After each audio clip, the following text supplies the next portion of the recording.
ADR. Promoting dialogue. It's midday in Dakar, 1 o'clock in Porto Novo. Good afternoon and many thanks for staying tuned to West Africa Democracy Radio, broadcasting on 94.9 FM and around the world. We are live on wadr.org. Welcome to Newslink. Here are the top stories. Guinean Press Professionals Union records over 70 attacks on press freedom in the year 2024. During this period, 32 journalists reported being kidnapped and 16 residents were also affected. Liberia secures $300 million grant for rural electrification from the World Bank. The government is hoping that we can have additional support to this project from the newly signed $300 million energy compact that was done in Tanzania, Dar es Salaam. A fire outbreak in northwestern Nigeria kills at least 17 Quranic students, and civil society in Senegal calls for transparency and compensation for victims of political unrest between 2021 and 2024. We are mainly concerned about what we call a compensation of the passive activists. And then we start this process by saying that we are going to start by remuneration before the commission, which must identify the other victims. There are soldiers, people from the army who have been affected. So this commission should be put in place, and that we clearly identify the things to do to really move forward. Please stay tuned for details of these stories and more. West Africa Democracy Radio. It's you speaking. Many thanks for joining our broadcast within and beyond West Africa. Newslink begins in Guinea, where the Guinean Press Professionals Union has published its annual report on press freedom. In this document published on Tuesday, the SPPG counts at least 70 attacks on press freedom during the year 2024. The report also mentions several abuses in terms of judicial and administrative procedures. Already, the spokesperson for the Guinean government, Ousmane Gawa Diallo, reacting to the various complaints from the press organization, said the Guinean government is not against freedom of the press, but demands that journalists respect the Guinean laws in the course of their work. Here is the General Secretary of the Guinean Press Professionals Union, Sekou Jamal Pendesa, expressing worry about the lack of press freedom in Guinea. During this period, 32 journalists reported being kidnapped and 16 residents were also affected. Among the 16 arrested and placed in detention, 2 were imprisoned in the central prison of Corandas. Additionally, 2 public media journalists were secretly taken away for questioning by the military. The threats and attempts have impacted many professionals and ultimately reached a journalist who has not yet returned from dangerous areas of the outskirts. At least 4 professionals have left the country. 2 of the 3 proceedings against journalists were handled by the penal court in violation of the law on freedom of the press. Sekou Jamal Pendesa is the Secretary General of the Guinean Press Professionals Union. In Liberia, residents of Monrovia and the surrounding areas may soon experience a significant improvement in electricity supply as the government has secured funding for the construction of a second hydroelectric plant. Information Minister Jero Lemek Pia announced this development, stating that the new facility will utilize innovative hydro-solar technology, enabling year-round energy generation. WADR's Monrovia correspondent Abraham Parker has the rest of the story. The project, which is estimated to cost $300 million has received financial backing from the World Bank. That is according to the country's information minister. Minister Pia emphasized that this new hydro plant aims to address the frequent electricity outages that have plagued the region, particularly during the dry season when traditional hydroelectric sources are less effective. He noted the efforts by the Liberia Electricity Corporation to reduce power tariffs from 65% to 29% are part of a broader strategy to enhance energy access. The government is hoping that we can have additional support to this project from the newly signed $300 million energy compact that was done in Tanzania, Dar es Salaam. Liberia was a part, and of the 12 countries that are supposed to benefit, Liberia is one of them. The thermal plant, that's where they use HFO machines, not hydro, not solar. They are restoring a 2 megawatt generator that has been non-functional for 4 years, and they are adding an additional 2 megawatts to the current capacity. This comprehensive approach to improving Liberia's electricity infrastructure signals a promising future for residents who have long endured unreliable power supply. For West Africa Democracy Radio, I'm Abraham Parker in Monrovia. Back here in Senegal, civil society organization Budget, which promotes transparency and accountability in public finances, has expressed concern over the government's intention to compensate the victims of violent political demonstration between 2021 and 2024. The Senegalese government recently announced its intention to financially assist the victims and former detainees of the political crisis.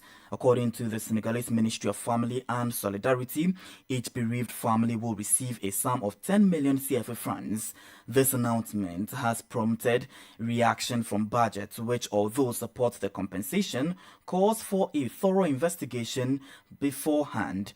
Alhaj Amadou Sam is the country representative of Budget Senegal. He spoke to WADR News. We are mainly concerned about what we call a compensation of the past activists. And then we start this process by saying that we are going to start by remuneration before the commission, which must identify the other victims, is put on the foot. So there we have some fears.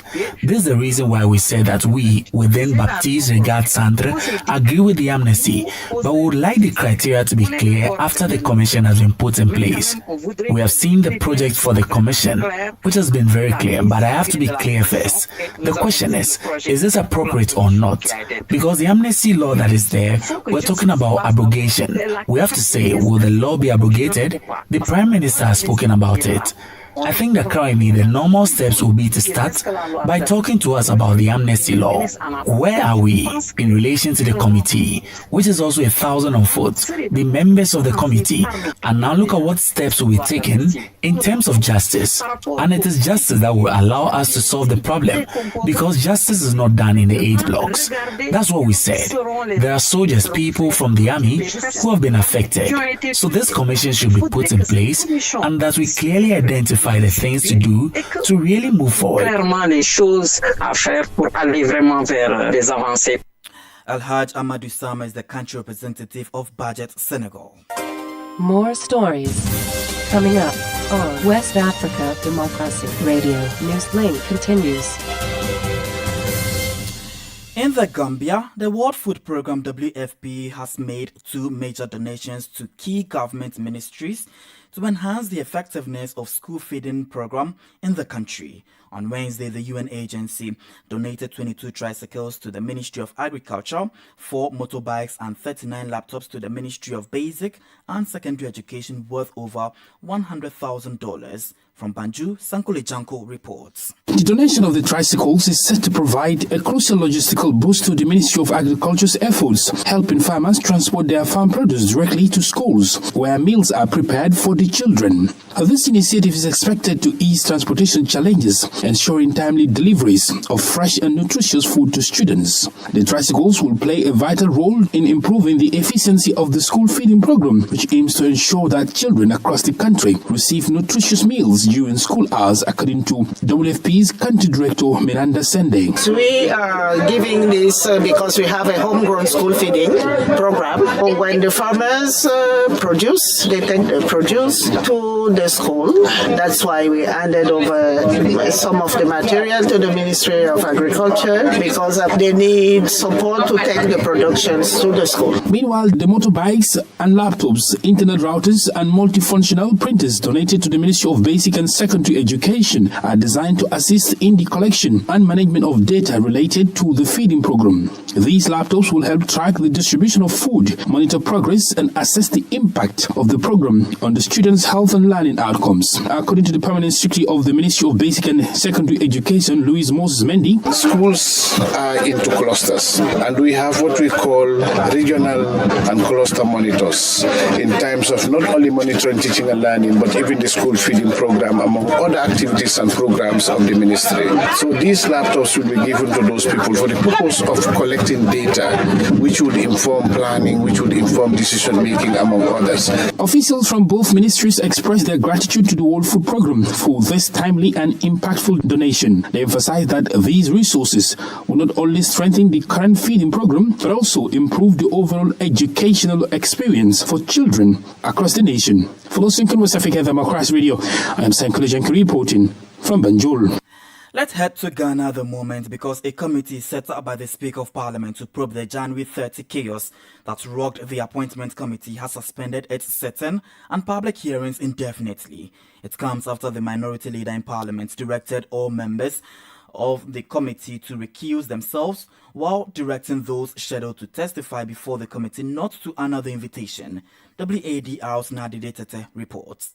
Following the chaos on Thursday, January 30, which resulted in the destruction of state properties, including microphones and tables, and drew widespread condemnation from Ghanaians, the Speaker of Parliament, Alban Bagbin, set up a 7-member committee to investigate the incident and recommend sanctions. The committee began its sitting on Wednesday, hearing testimonies from individuals who were present during the disturbances. Chairman of the Appointments Committee, Bernard Ahiafo, was among those who testified and pointed to the minority side as the instigators of the chaos. I heard the minority leader requesting that they should call some people into the vetting room. And in no time, they started walking to the vetting room. So I realized that they were under some kind of instruction from their leader to do certain things. Similar accounts were given by other members of the majority caucus who appeared before the committee to testify. The MP for Ketu South and Minister for Tourism, Jifa Gomashi, also took her turn and was visibly emotional as she recounted how Minority Leader Alexander Fenyo-Marking had launched a scathing attack on the clerk of the Appointments Committee, accusing her of being partisan. To defend the clerk, it was difficult to watch what was happening, and I felt helpless. Sorry. It was really hard to watch. I'm sorry. However, in the midst of the testimonies, news emerged from the Speaker of Parliament, delivered through Parliament's clerk, ordering an indefinite suspension of the hearing. Here is a committee chairperson, Emmanuel Bejra, addressing the press. The Clerk of Parliament has instructed that we should suspend the sitting until further notice, and therefore I want everybody to be aware that it is not the committee that has decided to stop. Ghanaians will be closely monitoring to see how Parliament handles this matter. For WDR, Nadide Tete, Accra. Let's cross over to Mali, where the pollution of the Niger River has reached an alarming level, affecting water quality. This is what the Minister in charge of Energy and Water opined during a field visit. He has promised severe sanctions against those who engage in gold mining near the Joliba River. More details from our correspondent in Bamako, Alio Chiam, and voiced by Augustine Colley. During a trip to the banks of the Niger River, the Malian Minister of Energy and Water noted a worrying situation. Human activity, mainly illegal gold mining, has completely polluted the watercourse. Boubacar Jaine does not hide his anger. We can't allow a few individuals to pollute our water through their activities. Look, stability has exceeded 100 and same in all standards. Faced with this worrying situation, the Minister of Energy and Water announced firm sanctions against the people who carried out gold panning on the Niger River, also called Joliba. Here is Boubacar Jaine once again. Awareness has exceeded this level. Now, we need to live with it. First of all, we are going to review the relevant legislation, and if that's not enough, we may have to introduce other legislation. But we can't stop there. Local residents, farmers, and breeders who carried out activities along the river are calling on the Malian authorities to toughen up measures to put an end to water pollution. And that's Alio Chiam's report, voiced by Augustine Colley. You're still listening to Newslink here on West Africa Democracy Radio, broadcasting on 94.9 FM, Dakar, Senegal. And we are live around the world on wadr.org. We are also live on Facebook at WADR English Service, as well as YouTube at WADR News. Here's a reminder of our top stories. Guinean Press Professionals Union records over 70 attacks on press freedom in the year 2024. Liberia secures $300 million grant for rural electrification from the World Bank. Civil society in Senegal calls for transparency and compensation for victims of political unrest between 2021 and 2024. Still ahead in the news, a fire outbreak in the northwestern Nigeria kills at least 17 Quranic students. We also have the press review, guest interview, and sports news. So stay with us. Fresh and breaking news all the time. Hear it first as the news breaks, only on West Africa Democracy Radio. Newslink continues. To some tragic news from Nigeria, the Zamfara state, the northwestern part of the country, is in mourning. This is because some 17 students from the Quranic school have been burned to death in a devastating fire outbreak. Also, local sources report that about 15 others have been left with severe degrees of injuries. The incident, which happened on the 9th of Tuesday to Wednesday, broke out in the schools of locality of Nora Natmoda. According to local sources, the fire started from corn and millet stacks stored in the school compound, which caught fire. In a statement released on Wednesday, the state governor expressed his condolences to the families of the victim. Dodu Lora promised to open an investigation to determine the cause of the fire. He also promised to help the bereaved families. The Nigeria head of state has also reacted to this tragedy. In a note, Bola Ahmed Tinubu expressed his condolences to the families of the bereaved. He further called on all public and private schools to prioritize the safety and security of children. Still in Nigeria, the country has recently received or secured $500 million in concessionary financing from the World Bank to support the rural access agricultural marketing projects. The funding partner have emphasized that this initiative aims to improve the rural connectivity, thereby enhancing farmers' access to markets and elevating the living standards of the communities involved. Usma Umar tells us more. Speaking with reporters during a meeting focused on reviewing the project's implementation progress, Bukar Musa, director of the project coordinating unit at the Federal Ministry of Agriculture and Food Security of Nigeria, highlighted the significant potential of the project in transforming agricultural practices in rural areas. The World Bank has very recently approved another $500 million for the scale-up of the Raham project because of the cost of construction materials, as well as the number of participating states that are showing interest to be part and parcel of the Raham. Project stakeholders, including Sali Ibrahim, the project manager from the French Development Agency, also spoke about the ambitious scale-up of the initiative. We work all together to make sure that this extension of the project, this restructuring, will actually be the opportunity to help us meet the objectives that we would like to achieve collectively. The importance of this project to support food security, agricultural productivity, but also, as Rakesh said, and I won't repeat, the focus of sustainability of these institutions. We're very, very glad to be supporting this project with our partners from the AFD. I'm not saying it is perfect.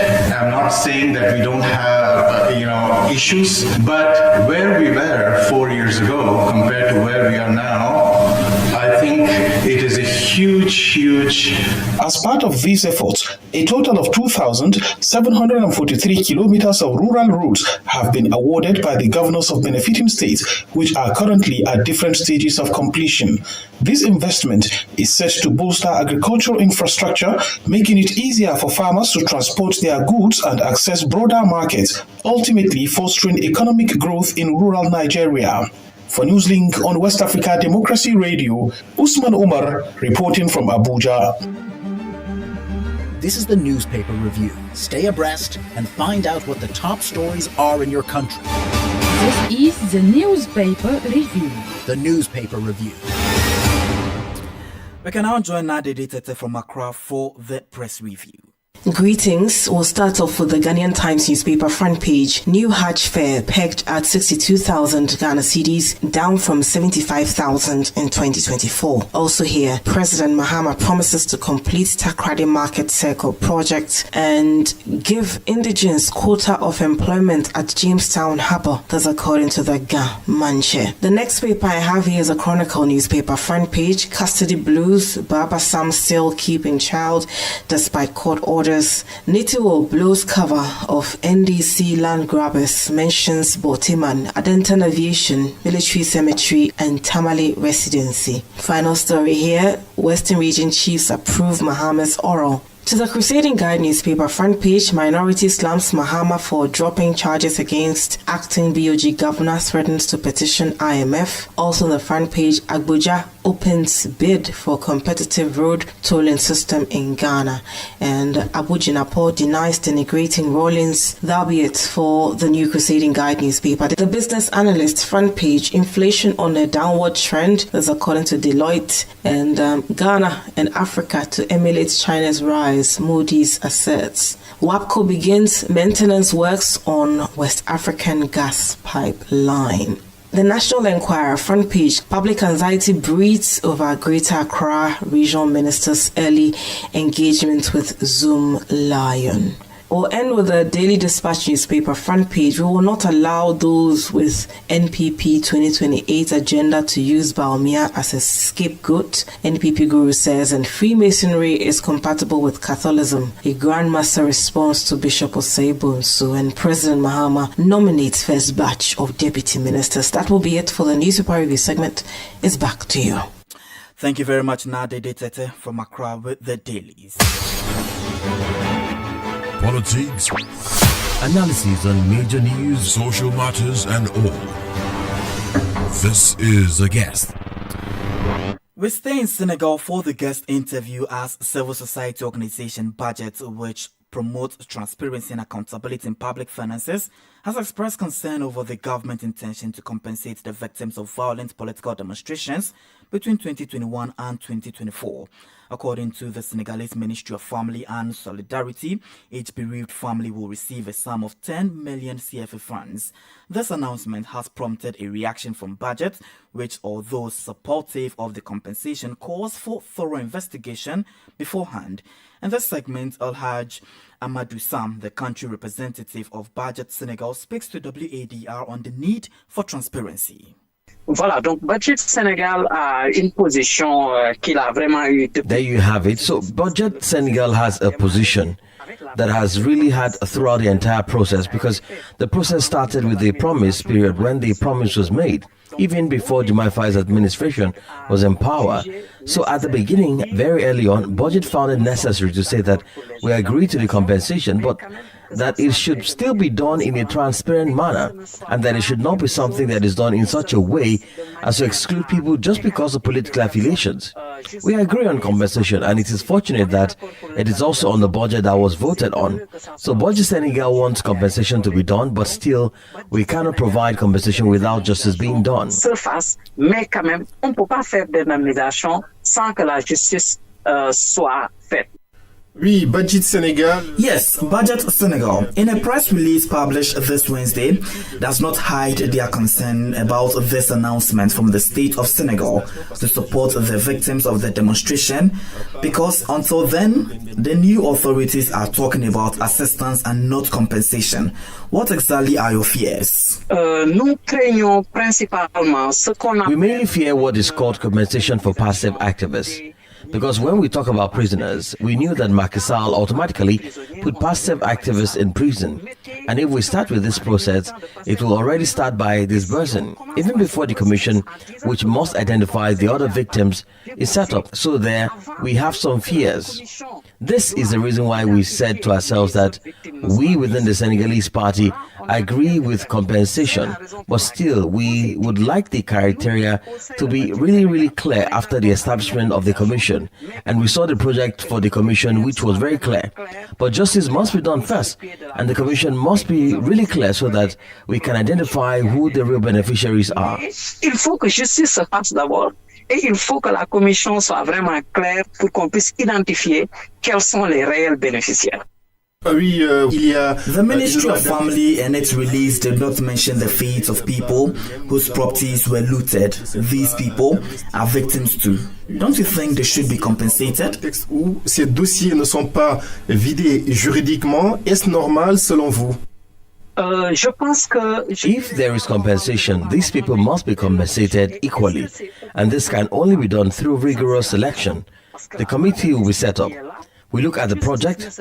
I think it's a good committee, but still, we should not put the cart before the horse. The opposition criticized the approach, says George Desite, that it is a way of rewarding passive activists. Clairement, les choses à faire pour aller vraiment vers des avancées. Within the Senegalese budget, do you think the same? Nous, au sein du budget Sénégal, we within the Senegalese budget, our ideas or our opinions regarding things are made. Afterwards, a technical and scientific reflection is on the basis of transparency and accountability.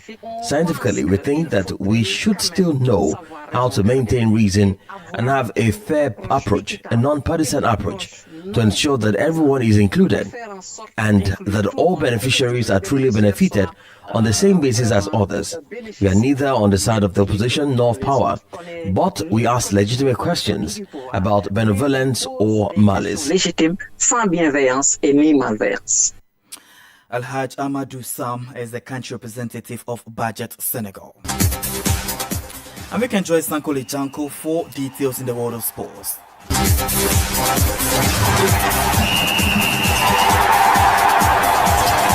Hello there, warm welcome and thank you for joining us. Liberia Football Federation LFA President Mustafa Raji has called for a holistic review of the circumstances that led to the death of a 17-year-old footballer Amara Kamara. Kamara died on January 28, 2025 while en route to Ghana for spinal cord surgery after sustaining an injury during an LFA First Division League match between his club Blackman Warriors and Bay Mountain on January 8, 2025. Critics of Raji's administration have since blamed the Football Association for failing to ensure medical preparedness at the time of the injury. There was no ambulance at the stadium, forcing Kamara to be transported to Redemption Hospital in a regular vehicle, according to media reports. Responding to the criticism during an engagement with the sports press on Wednesday, Raja reportedly expressed regret over the young footballer's passing, but insisted that the LFA should not bear sole responsibility. He emphasized that the LFA is not a healthcare institution and that ambulances serve only as first responders rather than a solution for critical medical emergencies.